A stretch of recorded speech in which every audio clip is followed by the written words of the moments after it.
ஆவியானவரே, அன்பின் ஆவியானவரே,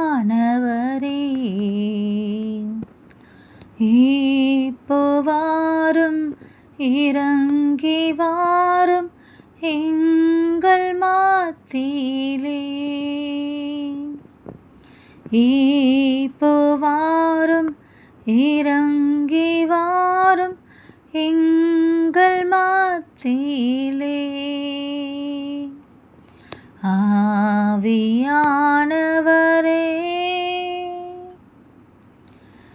உமது வேதத்தை நேசிக்கிறவர்களுக்கு மிகுந்த சமாதானம் உண்டு. சங்கீதம் 119, 165 இப்படியாக கர்த்தருடைய சத்திய வசனமானது நமக்கு சொல்கிறது. நம் பரிசுத்த வேதாகமத்தை நாம் வாசித்து வருகிறோம். ஒவ்வொரு நாளும் ஆண்டவரும் இரட்சகருமான இயேசு கிறிஸ்துவின் நாமத்தில் உங்களை வாழ்த்துகிறேன். இந்த நாளில் ஆதியாகமம் நாம் வாசித்து வருகிறோம். கடந்த தினத்தில் ஆதியாகமம் 19ஆம் அதிகாரம் வாசித்து வந்தோம். கர்த்தர் உங்களை ஒவ்வொரு நாளும் உங்களை ஆசீர்வதித்து உங்களை வழிநடத்தி வந்தார் என்று நாங்கள் விசுவாசிக்கிறோம். இனிமேலும் கர்த்தர் உங்களை வழிநடத்தி ஆசீர்வதிப்பாராக. கர்த்தருடைய மகிமை யாவருக்கும் உண்டாவதாக. ஆதியாகமம் 20ஆம் அதிகாரம். ஆபிரகாம் அவ்விடம் விட்டு தென் தேசத்திற்கு பிரயாணம் பண்ணி காதேசுக்கும் சூருக்கும் நடுவாக குடியேறி கேராரிலே தங்கினான். அங்கே ஆபிரகாம் தன் மனைவியாகிய சாராளை தன் சகோதரி என்று சொன்னதினாலே கேராரின் ராஜாவாகிய அபிமெலேக்கு ஆள் அனுப்பி சாராளை அழைப்பித்தான். தேவன் இரவிலே அபிமெலேக்குக்கு சொப்பனத்தில் தோன்றி, நீ அழைப்பித்த ஸ்திரீ நிமித்தம் நீ செத்தாய், அவள் ஒருவனுடைய மனைவியாய் இருக்கிறாளே என்றார். அபிமெலேக்கு அவளை சேராதிருந்தான். ஆகையால் அவன், ஆண்டவரே, நீதியுள்ள ஜனங்களை அழிப்பீரோ? இவள் தன் சகோதரி என்று அவன் என்னோடு சொல்லவில்லையா? அவன் தன் சகோதரன் என்று இவளும் சொன்னாளே. உத்தம இருதயத்தோடும் சுத்தமான கைகளோடும் இதை செய்தேன் என்று சொன்னான். அப்பொழுது தேவன், உத்தம இருதயத்தோடே நீ இதை செய்தாய் என்று நான் அறிந்திருக்கிறேன். நீ எனக்கு விரோதமாக பாவம் செய்யாதபடிக்கு உன்னை தடுத்தேன். ஆகையால் நீ அவளை தொட நான் உனக்கு இடம் கொடுக்கவில்லை. அந்த மனுஷனுடைய மனைவியை அவனிடத்திற்கு அனுப்பிவிடு, அவன் ஒரு தீர்க்கதரிசி. நீ பிழைக்கும்படிக்கு அவன் உனக்காக வேண்டுதல் செய்வான். நீ அவளை அனுப்பிவிடாதிருந்தால் நீயும் உன்னை சேர்ந்து யாவரும் சாகவே சாவீர்கள் என்று அறிவாயாக என்று சொப்பனத்திலே அவனுக்கு சொன்னார். அபிமெலேக்கு அதிகாலையில் எழுந்து தன் ஊழியக்காரரை எல்லாம் அழைப்பித்து இந்த சங்கதிகளை எல்லாம் அவர்கள் கேட்கும்படி சொன்னான். அந்த மனுஷர் மிகவும் பயந்தார்கள். அப்பொழுது அபிமெலேக்கு ஆபிரகாமை அழைப்பித்து, நீ எங்களுக்கு என்ன காரியம் செய்தாய்?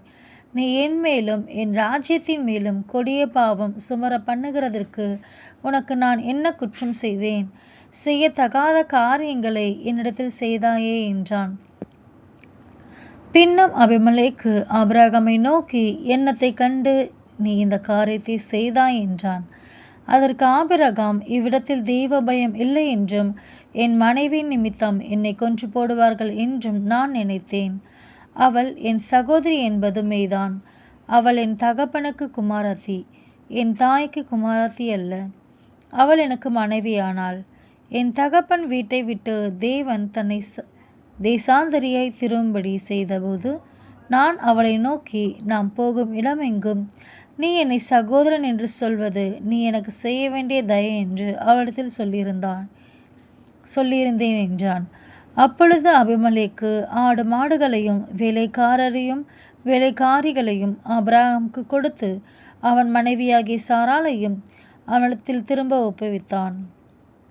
பின்னும் அபிமெலேக்கு, இதோ என் தேசம் உனக்கு முன்பாக இருக்கிறது, உன் பார்வைக்கு சம்மதியான இடத்திலே குடியிரு என்று சொன்னான். பின்பு சாராளை நோக்கி, உன் சகோதரனுக்கு 1000 வெள்ளிக்காசு கொடுத்தேன். இதோ உன்னோடு இருக்கிற எல்லார் முன்பாகவும் மற்ற யாவர் முன்பாகவும் இது உன் முகத்து முக்காட்டுக்குவதாக என்றான். இப்படி அவள் கடிந்து கொள்ளப்பட்டாள். ஆபிரகாமுடைய மனைவியாகிய சாராளின் நிமித்தம் கர்த்தர் அபிமெலேக்குடைய வீட்டாரின் கர்ப்பங்களை எல்லாம் அடைத்திருந்தபடியால் ஆபிரகாம் தேவனை நோக்கி வேண்டிக் கொண்டான். அப்பொழுது தேவன் அபிமெலேக்கையும் அவன் மனைவியும் அவன் வேலைக்காரிகளையும் குணமாக்கி பிள்ளை பெறும்படி அனுக்கிரகம் பண்ணினார். ஆமென். இந்த நாளில் கர்த்தர் நமக்கு ஆதியாகமம் 20ஆம் அதிகாரம் வாசிக்க கர்த்தர் நமக்கு கிருபை செய்தார். கர்த்தருடைய நாமத்திற்கு மகிமை உண்டாவதாக. வாசித்த ஒவ்வொருவரையும் உங்கள் குடும்பங்களையும் கர்த்தர் உங்களை ஆசீர்வதித்து பலப்படுத்துவாராக. யாரேனும் பலவீனமாக இருந்தால் கர்த்தர் உங்களை பலப்படுத்தி அவர் உங்களை திடப்படுத்துவாராக. உங்கள் குடும்பங்கள் ஒவ்வொருவரையும் போகையிலும் வருகையிலும் உங்களை பாதுகாப்பாராக. வீட்டின் தேவைகள் எல்லாவற்றையும் கர்த்தர் ஆசீர்வதித்து தேவைகளை சந்திப்பாராக. கர்த்தர் உங்களை பலப்படுத்துவாராக.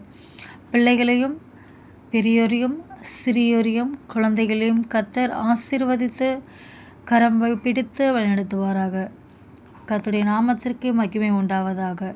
எங்கள் ஆண்டவராகிய இயேசு கிறிஸ்துவின் நாமத்தில் ஜெபிக்கிறேன். ஜெபம் கேளும் எங்கள் நல்ல பிதாவே. ஆமென்.